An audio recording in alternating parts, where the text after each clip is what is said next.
Hello and welcome to episode 93 of the Clean Energy Show. I'm Brian Stockton. I'm James Whittingham. This week, John Deere goes electric, converting old school buses to EVs. Ford ensures you don't pollute with your EV in California, and New York State bans natural gas. All that and more on this edition of the Clean Energy Show. Hello, Mr. Stockton. Happy holiday season to you. I'm thinking I have a virus. What? I've got a virus. There's a virus going around my family, and I'm mad because we have the PCR tests here. Yep. Lots of them. We are flush with tests, and nobody's positive. So I'm mad that I think I might have a head cold.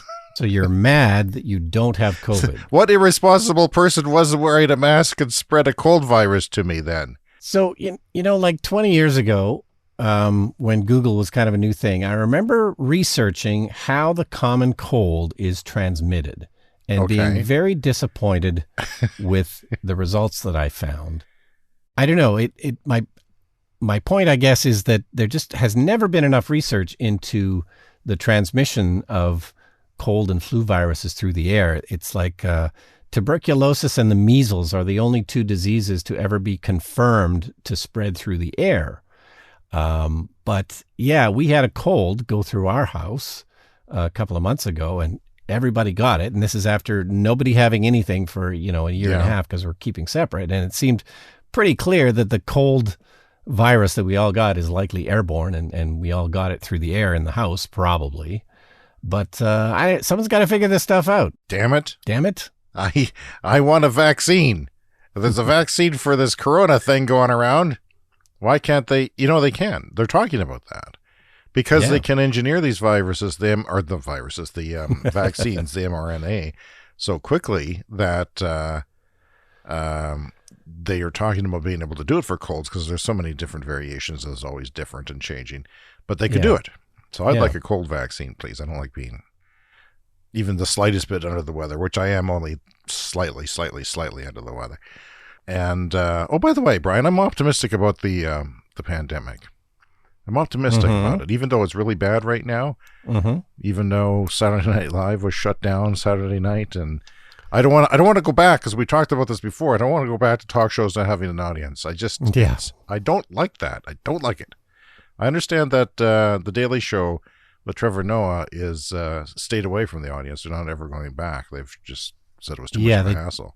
They changed the format, and they're now audience free. But anyway, because they're going to have a pill. The pill works, and it keeps people out of the hospital, even if you're unvaccinated, if you take it within 5 days. Yeah, and that's true. The pill sounds people aren't talking about that very much, but I think that if the goal is to keep people out of the hospital, well, problem solved if they can make enough of these puppies in the next few months. But that remains to be seen. But that's cool. So if I worry about my unvaccinated relative, which I am, and she gets COVID, I can, it doesn't take a team of people to get her the pill. I mean, if you're in Uganda, you don't need to go over the hill and hike over a hill to a village. You can just take the pills, which don't need to be stored at minus 1,000 and all these restrictions on it. And you could just have your pharmacy in first world countries like where we live, deliver it right to your door, and boom, you're good. Yesterday, I had a package delivered from Bed Bath & Beyond at the opposite end of the city, the exact opposite end of the city, and they had free delivery same day. So I thought, hey, why not finish up my Christmas shopping that I wanted to do instead of driving to the opposite end of the city. And it came by DoorDash, the meal delivery service, which goes by different names in different parts of the world. And so I could open up the website link that they sent me and see the guy driving around, and they kept updating the time that it would get here by a few minutes up, a few minutes down, and it arrived exactly when they said it would, and I followed the guy here, saw where his other deliveries were, and he drove a giant SUV. I thought, maybe I'll be saving the environment if I let some other person do it since it's free. Well, he was driving a giant SUV, so that didn't help. Should have driven the Leaf. And I've been continuing to car shop, Brian, and I noticed that the Prius of any variety is not available on the Toyota website. So I couldn't upgrade my Prius to a new one if there was some sort of deal, which there has been the last 2 times I bought one. And the Prime that plugs in and has 40 kilometers of all-electric range, not available either. The Ioniq from Hyundai, the competition, however, is available, and it has incentives. There is some advantages, not many, but there's a few little advantages to the Hyundai model over the Toyota. I'm sure it works both ways, but... Yeah, no, and I assume you're talking about the plug-in hybrid variety of that. Yeah. It's also $1,000 cheaper. Yeah, that's a decent choice, I think. I as I've said before, I like Hyundai. I like the Ioniq. Should be a decent car. Doesn't look as weird either, so you can drive down the street without people pointing at you. I do prefer the styling. They do have incentives as well. They have a 0% financing and $2,000 off. So, and then we get a $2,500 federal tax incentive. Yeah, no, that sounds like a I should deal. Go get it right now, right? Totally. Let's pause the podcast and you can go down and buy it. My son's car is 20 years old and he has remote start on his. Pisses my wife off. Because those little, Prius with the 4-cylinder edge, it takes forever to heat up.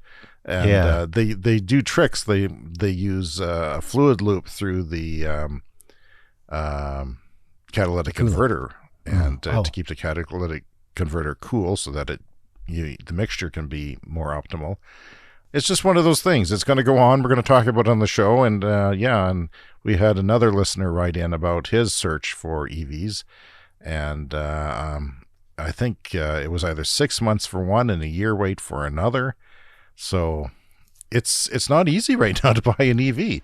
I looked on Auto Trader, same thing. No, and GM just announced they're further delaying restarting the Chevy Bolt production. It was going to start in January. Now it's like end of February or something. So, chip shortage, continues to bother everybody. So I have some podcasting housekeeping to do here. You know how at the end of the show, a lot of podcasts will say, please, rate and review us on iTunes. It's important. Yeah. Turns out it's not. It's not. It's not important at all. Apple has denied it has anything to do with anything, and other people have sort of proven that. And the reason why I bring it up is because just today, Spotify has a new rating system. You can't review, but you can rate podcasts. Now, Spotify is claiming that more people are listening to podcasts than Apple, and that's been highly disputed, especially by Libsyn, who has a podcast about the podcasting industry, and I listen to, and Libsyn is our server. And by the way, I wrote a letter to Libsyn, and they didn't respond. They usually respond on their show. Mm-hmm. The letter was, I said, we have an environmental-related podcast, so we were joking that we're podcasting off of clean electricity from our solar panels at our individual houses. And I was just wondering about your server. Is there anything that you guys are doing? Because some other companies, tech companies, tried to have clean electricity and they did not respond. So I think that's a bad answer on that. Not that we have a lot of options for going for podcast services right now, based on the size of our show. Seems good. But something that I thought I would throw out there. So yeah, if you are on Spotify, or if you have Spotify, go and give us a rating. And that helps, because then they see the type of people who like our show, and then that helps them recommend our show to other people who have similar interests. I guess that's the way that would benefit us. So it doesn't matter too much other than that. So it just helps other people find the show. And I know you want other people to find the show, although I know a lot of podcast listeners like to think that they're the only ones who listen to the show and they have ownership. And that's one of the nice things about podcasting, is that they feel like they're really involved, and that's a good thing. That's a cool thing. It's very intimate. It's certainly the case with the podcasts I listen to.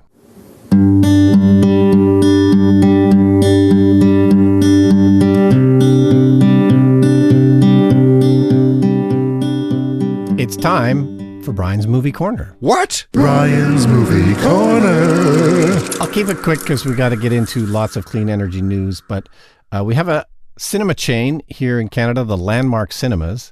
And they just started doing a thing on the weekends called morning movies. And you can go watch a movie at 9 a.m. at the cinema. You're kidding. No.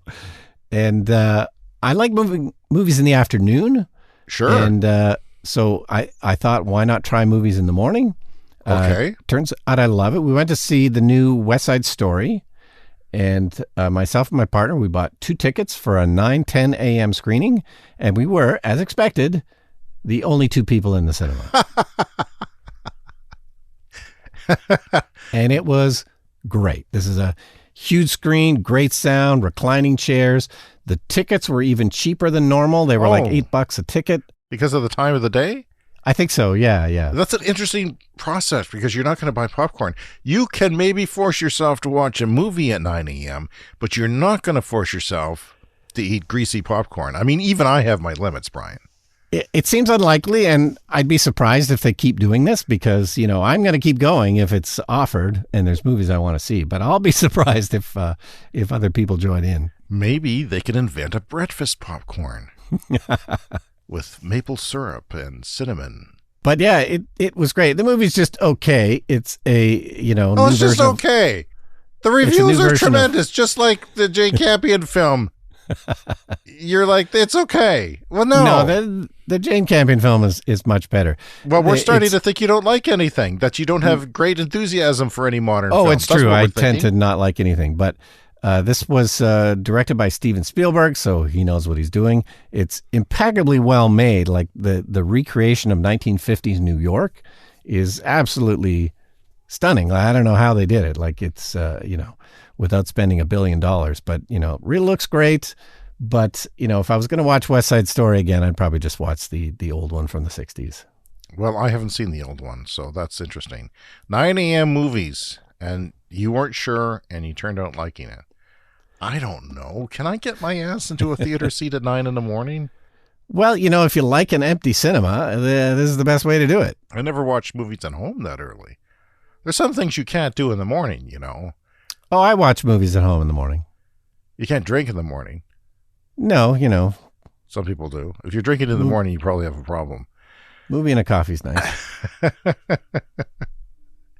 All right, well, we've got some terrible news this week because the Joe Manchin, that SOB in the States, the Grinch of all Grinches, God, I hate him. He screwed up the Build Back Better plan, and you just knew he was going to. This is a guy from Virginia. Is it West Virginia?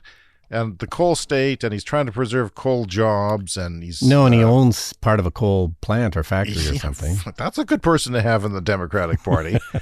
I hope Santa Claus... I know people listen to us in all parts of the world, but Santa Claus comes this time of year, and if he doesn't like you, he brings coal. Well, I hope Santa brings a dump truck full of coal and dumps it on his houseboat, because he lives on a houseboat. Yeah, but then he'll just sell it and burn it and make money. No, I want it to sink with him on it. I see. I hate him. What a jackass. Yeah, so they're going to have to probably retool this bill. It was going to be a massive infrastructure bill that included lots of clean energy stuff. And we've talked about it occasionally, and I've always been kind of reluctant to talk about it on the show because the bill has never been finalized and still is not finalized. And yet, we take up a lot of air talking about it, but it is obviously very important because it includes clean energy stuff. But here we are months later, having talked about it a few times, still not final. Who knows where it's going to go next? I don't know what's going to happen. I don't know what's going to happen in the United States. I honestly don't know. It seems like it's going to SHIT. I was watching something last night on 60 Minutes on how many people don't actually have sewage connections in the States, like poor people in the South, and they just put it out onto the lawn and it seeps back into the house, and the kids get hookworm and it delays their development. So if you have kids who are, it's just, I don't know, they don't have health care for everybody. I'm sorry, the United States. I'm sorry, we're pretty smug up here in Canada with my. And just to be fair, lots of crappy things about Canada as well. What? Name me one. Racism? Oh, yes, we have racism here. It was imported from Europe a long time ago. Came over on a ship. And a bad banana. I don't know. Yes, we have racism here. We have bad things here. So we're not perfect. Anyway, it's time for a beloved segment called What James Learned.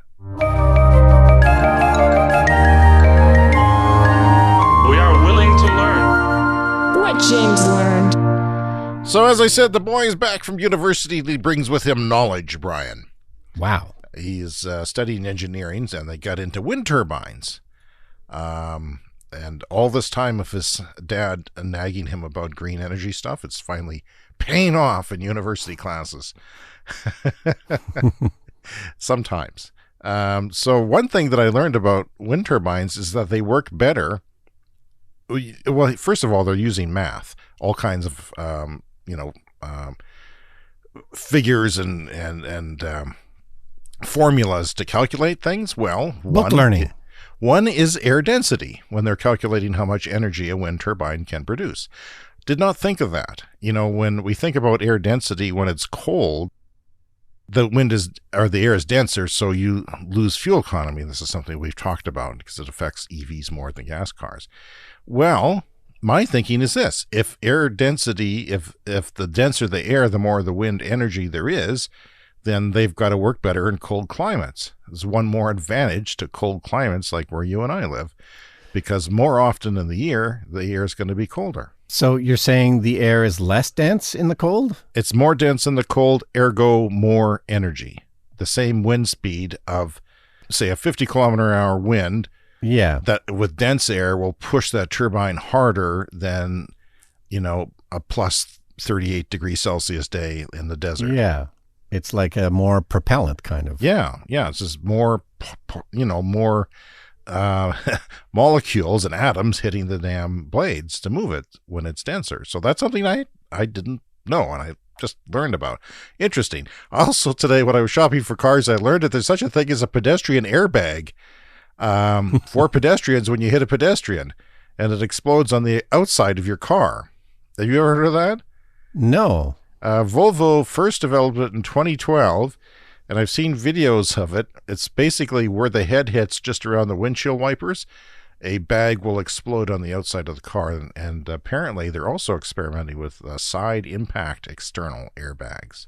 Wow. A new external airbag system developed by German supplier ZF could reduce the injury severity in often deadly side impact crashes up to 40%. Yeah, and I read recently that it was Volvo that invented the 3-point seatbelt and first put it into cars, and that they had a patent on that, and they decided to give the patent away for free so everyone could be more safe. Well, thank you, Volvo. Who knew?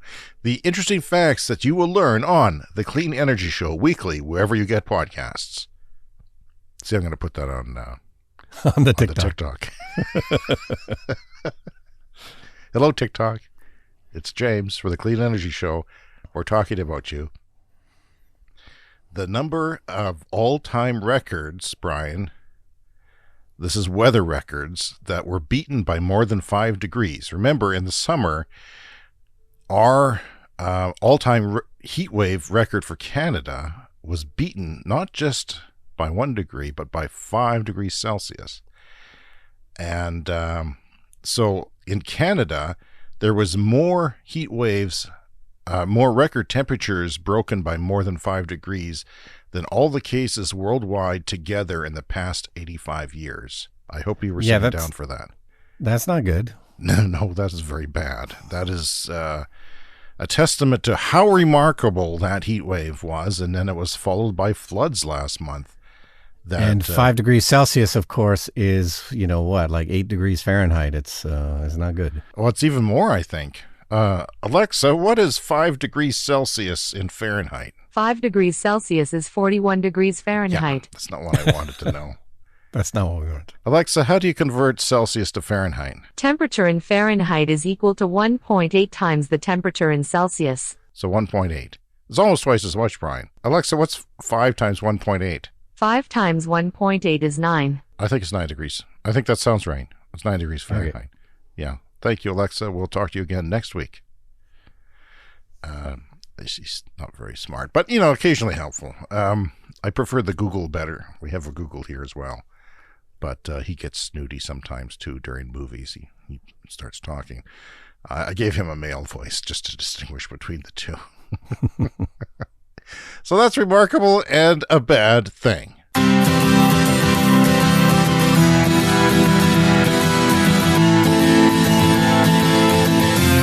We like to talk about passive solar every once in a while on the show. This is the heating of your home or building just through sunlight. And I love talking about this because you live in a passive solar house that was built in 1979 on a groundbreaking design that was developed here in Saskatchewan. But there's a new article on Clean Technica. There was some new research done into this, and they have found that a third of your home heating can come from passive solar. And this is one of those things you just kind of get for free anyways. Like, even if your house is not designed to be a passive solar house, you're going to collect heat from the sun. My home is not a passive solar house, but we have southern facing windows. And we're at that time of year, shortest days of the year right now. And there's a couple of weeks every winter where the sun, and we're quite far north, so the sun gets quite low in the sky, and it just blasts through the windows in our house. And, you know, the amount of heat coming off is just amazing. And so I've told this before, but we have lunch, you know, this time of year. There's a couple of weeks every year when we have to eat lunch with sun hats on because the sun is just so strong coming through the window. I can just picture the stalks. We thought about putting up, you know, blinds or curtains or something, but we didn't really want blinds or curtains. So the compromise is... we bought sun hats for dinner sun hats. 2 weeks every year for lunch, you know, we got to wear sun hats. But yeah, this is research from the University of Oregon, funded by the U.S. National Science Foundation. This is an article on Clean Technica, and they found that passive solar can provide a third of home heating needs. So we need to plan for this more. We've got to have all of our houses facing south. And yes, east-west grids, people, please, east-west grids. People, I don't think there's enough information on this, and maybe this will help. I know that it can be minus 30s in my house. And keep in mind, mine is not a modern passive solar house. It is not really well designed like modern ones are and is insulated as well. But my furnace will not come on during the day between 10 a.m. and 4 p.m. if it's sunny, and no matter what the temperature. I mean, we're talking minus 30 Celsius here. It does not come on. And there's the great aesthetic value of just feeling happy. I mean, we live in a very sunny place in winter. We have that advantage, even though it's minus 1,000, it's sunny and cheerful.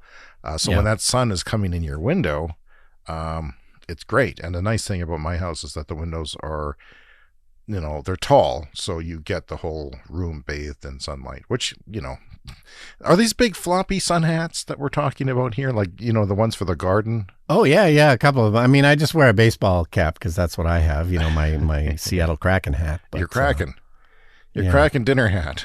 Yeah, and when we upgraded the windows in our house, we made sure that the ones facing south were different than the other ones. Like, you can buy windows that are made for passive solar that will let in more of the solar heat. I think that there should be regulations involved because that's important. And some of the places we got quotes from when we were looking to upgrade the windows in our house, you know, there was one place that thought I was crazy for even asking about this. You know, it's they thought, no, you never want that. You never want that. You know, the idea is that if you spend more money on heating than you do on cooling, then you need the different coatings. But everyone's just has this mentality of keeping the sunlight out to keep the house cool in the summer. But if you spend more on heating than you do on cooling, that's the wrong solution. And there were people selling windows that didn't know this. I got a lot of south-facing windows, big south-facing windows, very few north-facing windows, which kind of wrecks the street view of the house. But part of the design. The sun, as you said, when it hits it more perpendicularly, as in more head-on, when the sun is low in the sky, hitting that vertical window, that's when the most heat goes through, the most radiative energy goes through. And that's when you need it the most, because you're in the depths of winter. Now, I don't have any overhangs like a properly designed house would. It would block the sun in the summer from that angle. That's how you would properly design a house. I don't have anything like that. But in the summertime, it's not much of a problem. Because it bounces right off. It can still be pretty good because the angle is so much higher that not much of the sun heats up the house. All right, John Deere, Brian Stockton. John Deere This is from Electric. They are planning a massive electrification of their vehicles, their farm and garden equipment. In 2016, John Deere unveiled its first next-gen electric tractor prototype. That's 5 years ago, all going on 6 now, and has been slowly working to develop battery electric work vehicles since then. So in the very near future, they are saying that turf equipment, compact utility tractors, small tractors, compact construction vehicles, and some road building equipment will rely solely on batteries as a power source. Electrification, this is a quote, is a key enabler for automation and autonomy and helps us generate more customer insights to reduce operating costs. We also know that over the next 3 to 5 years, battery prices are expected to decline greatly, and the availability of battery charging stations will increase dramatically, offering convenience to battery electric vehicle ownership. And we believe that the battery electric vehicle costs will come down and our consumers will increasingly demand battery-powered machines. I tend to agree. Yeah, that's fantastic. It's good that they've been working on it for a few years now. That's great. I am getting sicker as I do the podcast. I'm going to do a PCR test afterwards. Okay. But I'm pretty sure it's just a cold, and I'm still annoyed that I have a cold because everybody's distancing and everybody's wearing masks and washing our hands. Why do I have a cold? Where did it come from? Who do I have to blame for this? It's not you. We're doing this remotely.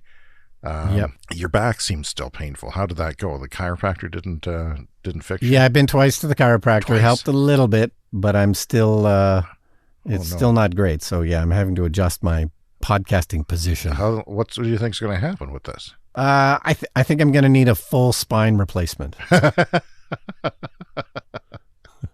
Do we have any donors in the audience? Anybody who has an extra spine? Full spine. Blood type AB positive. All right, Brian, New York is coming out against natural gas. Yeah, so there's been other bans like this before, but this is a big one because it's New York State. They have placed a ban on natural gas hookups in new buildings. This is not going to be allowed from December 2023 for buildings under 7 stories. And for taller buildings, they've negotiated a delay up to 2027. So, I mean, I'd prefer that these took effect sooner, but that's not bad. 2023, no more gas hookups for new buildings in New York, and then 2027 for larger buildings, which, you know, do need a lot more heat. So I guess that does make some sense for larger buildings to be later. You know, it's we have to readjust our calendars here, Brian, because it's almost 2022, and when we talk about 2023, that's no longer 2 years; it's 1. So, that's true. Happening. It is December, so it is the end of 2023. But I take your point. Well, I'm not criticizing you. I'm just saying there's a lot of things we talk about 2023, and it's in my mind that it's 2 years away, and I have to adjust that because it's now only going to be 1 year away. Pretty quick. So yeah, things are moving because there's a lot going on in 2023. Now, Brian, we've talked a lot about heat pumps on the show because in order for the world to get to its climate targets and, you know, save the planet, it has to switch from fossil fuel heating, especially in countries like ours, Canada, where we spend a lot of natural gas heating our homes. We have to get off that and onto heat pumps. And so we have a letter this week from someone who has done just that. In fact, we have a number of letters from people with heat pumps. And one, I swear, is 10,000 words long, and I can't get to it. We're going to have to summarize it, hire our staff to give us the Reader's Digest version of that letter. But he's in California, so it's a lot easier. But this fellow's in Norway. This is Martin in Norway. He says, "Hi, thanks for the great show. And regarding heat pumps in show number 89, that's about a month ago, I guess. My Mitsubishi Kaiteki is made to work down to minus 35 degrees Celsius, and I have experience with my own down to minus 20. Your statement that it is not operating below minus 20 is inaccurate to my experience. Thanks, Martin Botker in Dell. No, Martin, I can't pronounce your name. Martin Botker Dell in Norway, and I apologize if I've done that. So I went and looked up this brand of heat pump, and it says that it gives 100% performance to minus 20, which I actually was pretty impressed with. to work at 100% efficiency. But, again, this is the situation where we're different than everybody else, even Norway, because Norway, their worst case scenario might be minus 20. Well, if I look at the thermometer, it's minus 21 outside today, I think, or something like that. And it's been down to 29 and 30 and occasionally 40. So we have to think about that when we're buying EVs and heat pumps for our homes.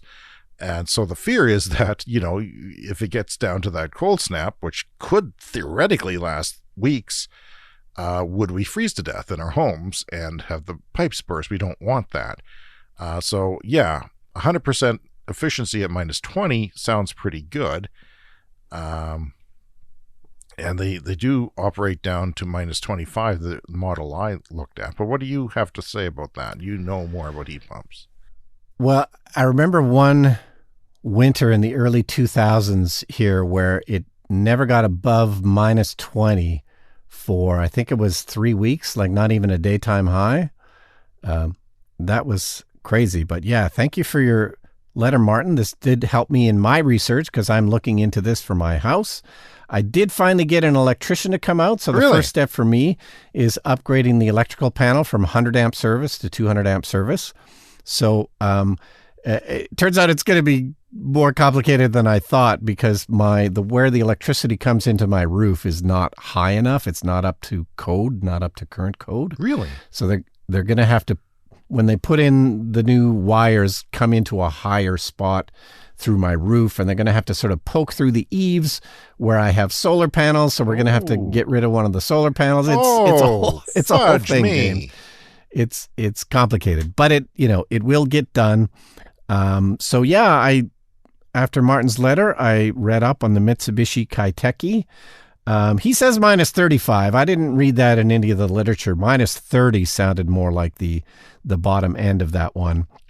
And with Mitsubishi, they can also come with a backup resistance heater. So that's what we would need around here for when it does hit minus 30, minus 40.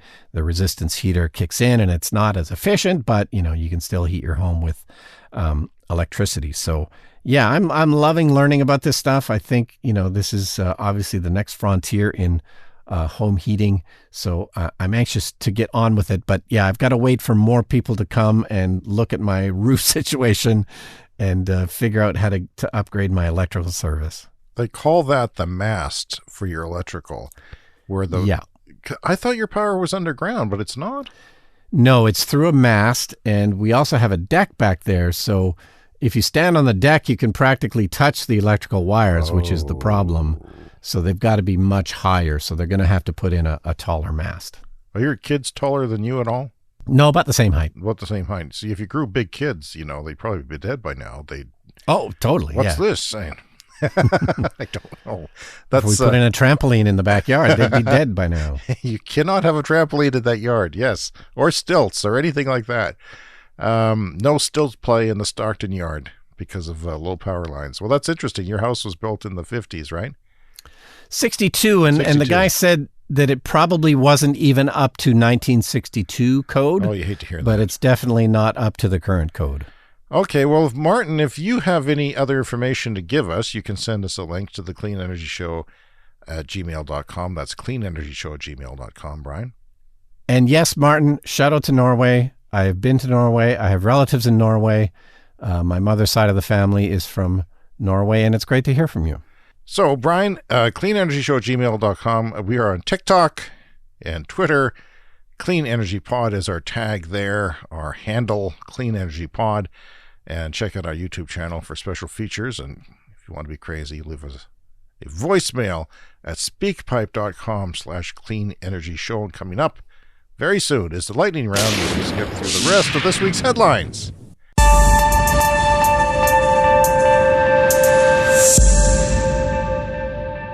What do you have for Tesla news this week?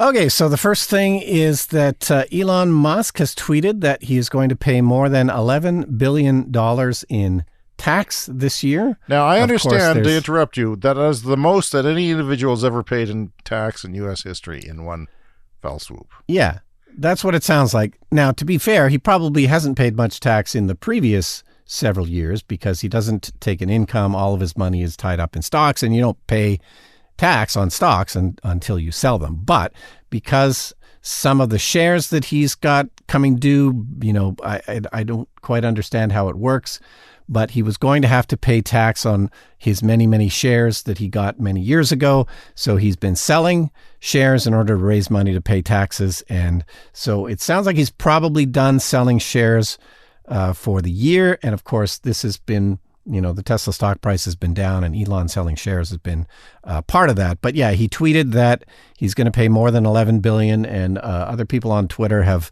done the math and figured out that that's probably correct. It's a pretty big tax bill. Yeah. I hope they make good use of it. So there's been some tawdry things with Tesla, too. Yeah. One Tesla employee, this is in Fremont, California, at their factory there. One Tesla employee murdered another Tesla employee in the parking lot. This is a very bad news. This is but there's around 10,000 people that work there. So I guess bad things are going to happen. Statistically speaking, you're going to murder each other. Statistically speaking. But sorry, I don't mean to make light of that. It's obviously a very sad news story. And a sexual harassment lawsuit filed for somebody that works for Tesla. They had a similar lawsuit. And again, these are work environments with thousands of people, so stuff like this is bound to happen, but hopefully they've got a handle on it, and hopefully their procedures are in place that, it gets better. Also, not to diminish that, but I'll bet you $1 that people have been murdered in Detroit automotive factories. And one would assume. Doesn't make international news, but we're so fascinated with Tesla that everything in Tesla is interesting in our news circles. That's too bad. And remember that Tesla is going to, triple in size in the next few years as far as employee workforce goes. Oh, definitely. Yeah, they're going to be on a huge hiring spree for Texas and Berlin. So around 100,000 employees, wow. I believe, currently worldwide. That is a lot. So, yeah. They're accepting crypto now again. Yeah, so Dogecoin is going to be accepted for Tesla merch. This is not for cars, but this is for smaller stuff that you can buy from the Tesla shop, like T-shirts and whatnot. And they've announced that they're going to be accepting Dogecoin as a kind of an experiment. They started accepting Bitcoin for payments on cars a little earlier, and that was an experiment, and they decided to stop that for the time being. But Musk is obviously a big crypto guy, and his vision of it seems to be that Bitcoin is kind of like the gold of currencies for crypto, and he sees Dogecoin as more of like the peso of crypto. So the idea being that you would maybe store your wealth in Bitcoin, but you would use Dogecoin for transactions. It's a better currency for transactions. So I'm just interested to see how that stuff plays out. I don't own any crypto, but I'm very interested in the concept and interested to see where this goes. And Ontario, Canada is testing double-decker electric buses. I didn't know they had double-decker buses, period, because I used to live there. What do they use them for? Yeah, so this is Go Transit, which is based in Ontario. This is the most populous province in Canada, and there's double-decker Go trains. I don't know if you were ever on one of those when you lived in Toronto. No, I saw them. They have these commuter trains that go out, sort of an hour in a few different directions, but they also have buses that serve places that aren't on the train tracks. So they've gotten themselves some double-decker electric buses. And they're testing them out. It always sort of bothers me when they call these things a test. It's a pilot project. We know electric vehicles work. Yeah. So I would prefer they would just say that, we're getting electric buses and we're going to get more. But they come with 9 battery packs, and each battery pack is kind of the size of like a car battery pack. So it's a total of 648 kilowatt hours. Whoa. These are very large buses. They can be charged in 3 to 4 hours. But we all know that electric vehicles are great. But I guess, they are going to have to test them a little bit and see which routes that they work on. And there will be range limitations, of course. But Ontario being Canada's most populous province, and everything is kind of packed together enough that they have quite, decent public transit in Ontario, which isn't the case necessarily for other parts of Canada. I wanted to talk about some more bus news because we'll finish the show this week with SEA because they are this company is converting 10,000 U.S. school buses to electric. Now, we talked a lot about the big demand for school buses in the EV sector and how there's multiple companies, including here in Canada, making them. There seems to be a big, I wish they had them because diesel is bad for kids, bad for the development, bad for a lot of things. So this is from Clean Technica, and after conversations are completed, the electric buses will have conversions. After conversions are completed, the electric buses will have vehicle-to-grid capability that will allow them to help balance the local electrical grid, which is something that school buses are perfect for, right? Yeah, and the thing that fascinates me most about this story is that, we often talk about electric cars, and the best electric cars are the ones designed from the ground up to be an electric car rather than a conversion or, that they make one model with a gas engine, another model with batteries. Those never work out that great. But electric school buses seem to be the exception, where it is fairly easy to convert a school bus to electric because they're quite big. There's lots of space to put the batteries. And the use case is typically quite good for electric transportation. So you don't typically have to go that far in a school bus. And then, when you're finished your ride, you can just plug it in again. So, yeah, this is one case where conversion is absolutely fantastic. And this is, of course, the best for the environment because then you're not just throwing a bunch of school buses into the dump. You're making use of the bodies of the vehicles that are already there and just converting them. It's fantastic. What they're doing here is they're not wasting good normal buses. They're taking ones that are at the end of their mechanical life because the engines are done, and they're going to take out the engines and use the rest of it which is good circular economy kind of stuff of extending the lifetime of things. And they said that what was it here? Let me read this. It'll extend the life of the buses for another 10 years, and 2 to 3 converted buses can be had for the price of one new electric bus. So you can turn, and keep in mind, these are buses that are end of life because the engines are spent. So you get 3 electric buses for the price of one, and keep metal out of the scrapyard and stuff like that. So, and an old school bus converted to electric, even if it's a very old vehicle, is going to be preferable to a brand new school bus that was diesel. Nobody wants that. Nobody wants it, and they're going to save a lot of money. Oh, let me sneak in one more story here, Brian. No, let me sneak in 2 more stories. It's been a busy week. It's always a busy week. One of the 52 weeks in 2021 was less busier than the others, but the rest were all so busy we could have done 2 shows a week. Maybe we'll have to clone ourselves. In California, Ford has a program for EV owners there to basically use an app to charge your EV at home. And the app tells Ford how much juice to use for your EV. And Ford will make sure that all of that juice comes from green electricity, from solar. So 100% renewable. They'll match it. They'll make sure they'll either buy it from somebody or generate it. So that's a cool way, if you don't have solar panels on your house, to know that you're not polluting, which is terrific. You and I have solar and EVs in the driveway. Not everybody can do that, and this is a great way, and I hope that spreads to other places too. That's a great program. Now, in Seoul, Korea, South Korea, the good Korea, the favorable Korea, the preferred Korea, let's face it. Apologies to all of our listeners in North Korea. Yes. We drop microchips from balloons into North Korea with our show on it. That's the only way people can listen. But we do have some listeners there.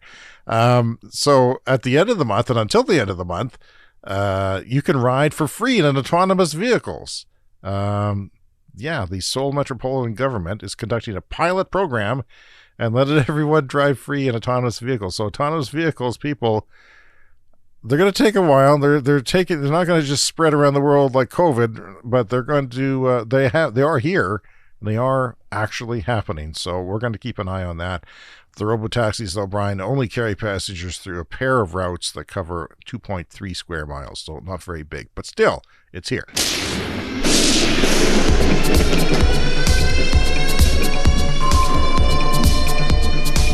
The lightning round is where we skim through the rest of the headlines very quickly to round up the show. Kelley Blue Book names the Ford Mustang Mach-E as the best buy, and they call it the sports car of SUVs for 2022. The Mustang Mach-E has not had a lot of love lately. Brian, what do you think of that?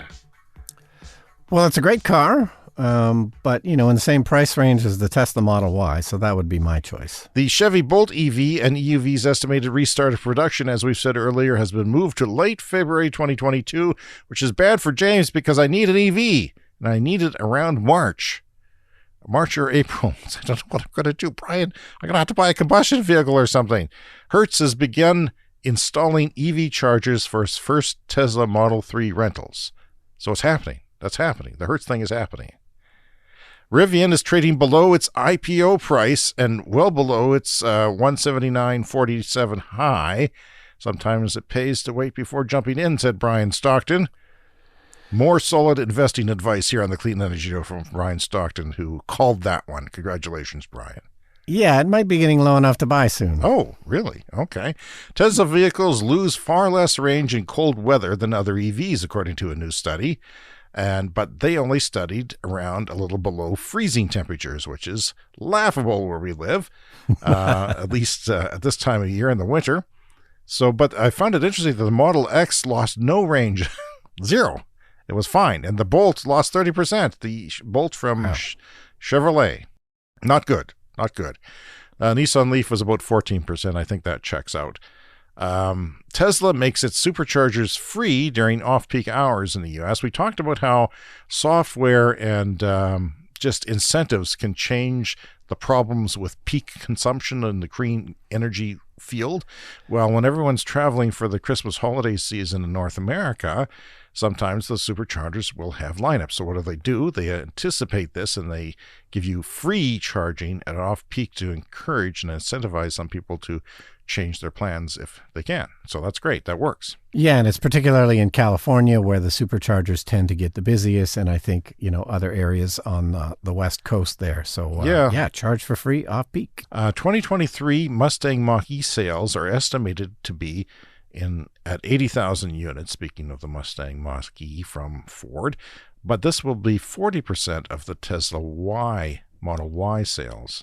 Still, a lot of units, a decent amount of units, but only a fraction of what the Model Y will be. Yeah, and of course, Ford has huge orders for the F-150 electric pickup truck, and they have to keep adjusting their forecasts for how many of these they're going to make, and it sounds like they're just still not making enough. If 2023, they're only going to do 80,000 units. Are you surprised that Nikola is delivering its first battery electric semis? Because Nikola is the shamed company who scammed people. Yeah, they had their former, who was he, the founder or the CEO, is facing charges for fraud because of things that they said to perhaps manipulate the stock price. But I have always wondered throughout all this that, it looked very, very bad for Nikola and looks like a very bad investment, speaking of investment advice.